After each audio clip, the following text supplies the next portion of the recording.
En esta partida vamos a ver un ejemplo de por qué es malo tener el rey en el centro. No quiere decir que siempre es malo, pero por lo general lo es. Empezamos con E4, E5, caballo F3, caballo C6, alfil B5. Ya sabemos que es una española, pero no sabemos qué variante. Hasta que caballo F6 define que es una berlinesa.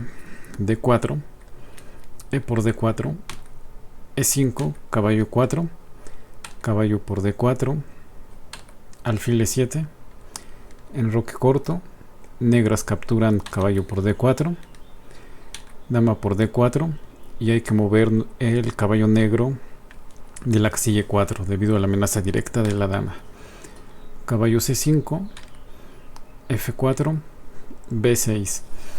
B6 lo que va a pretender, aparte de desarrollar su alfil, es que en algún momento el alfil negro de casillas negras, al colocarse en la casilla alfil C5, va a tener una clavada con dama y rey.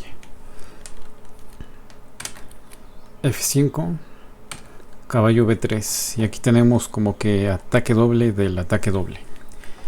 ¿A qué me refiero? A que este caballo ataca torre, ataca dama, pero al mismo tiempo liberó esta casilla de C5 para que el alfil entre a C5 y realizar la clavada antes mencionada.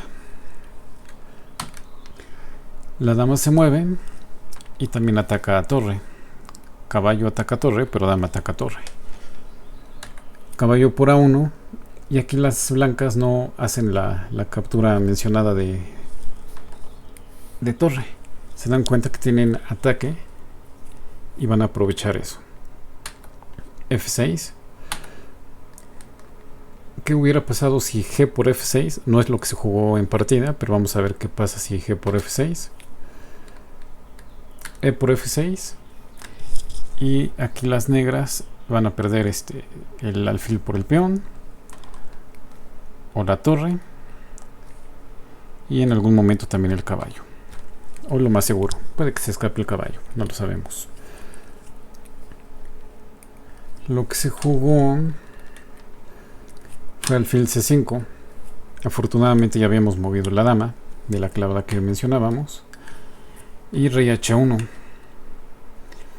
Aquí fíjense en nuestro indicador, en el termómetro, como que con la siguiente jugada ya prácticamente le da ganancia total a las blancas. Las blancas mueven su torre para que no sea capturada, pero ya el ataque blanco es definitivo. E6, torre G8.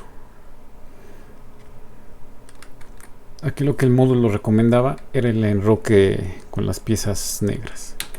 Se juega torre G8, dama por H7 y torre F8.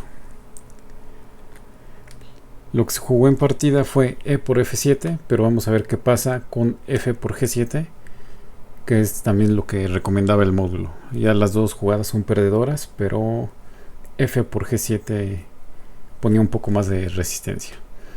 F por G7, dama E7, peón captura a torre en F8 y se convierte en dama.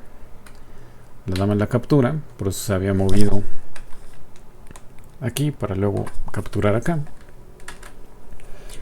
Torre por F7, ya son demasiadas piezas blancas. C6. Aquí este peón no podía hacer la captura de E6 debido a que está clavado. Quiero pensar que por eso hicieron esta jugada en C6. Torre F8, alfil por F8, alfil G5. Alfil G5 lo que hace es impedir ya la salida del rey. D por E6, alfil por C6 jaque.